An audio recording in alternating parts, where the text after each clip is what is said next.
Advanced Algebra, Chapter 2, Lesson 3, going to review how to solve a system using the substitution method.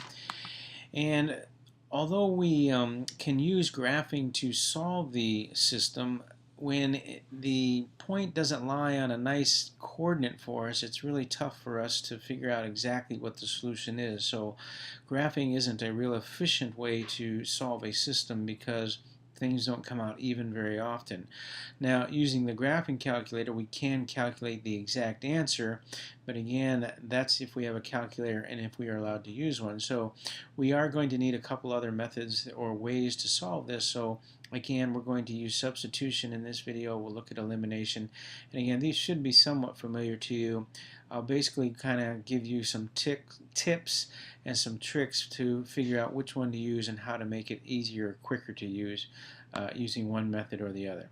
Now the solution is the point of intersection if there is one, and we should have an ordered pair. But again, determining what that ordered pair is isn't always easy when we're graphing it, so we're going to do that algebraically. To solve by substitution, the really only trick to that is making sure that you choose wisely when you're doing substitution. To solve by substitution, one of the equations you will need to solve for the variable x or the variable y, meaning that the x is equal to something or the y is equal to something. Now, the way to choose wisely is if you have to solve the equation is to solve or to choose the variable that has a coefficient of 1. By doing so, you'll avoid having to work with fractions. Now, once you have that solved for x or y, you substitute the expression into the other equation and then solve for the variable. Once you have that variable solved for you, will substitute that solution into the other equation to solve for the value of the second variable. Now, the couple of key things about here are tricks that you want to remember. Number one, always solve for the variable that has a coefficient of 1 if possible. Second is when you substitute, you always have to substitute into the second equation. You can't substitute back into the first equation. If you do, you'll have problems at the end there. It won't come out correctly.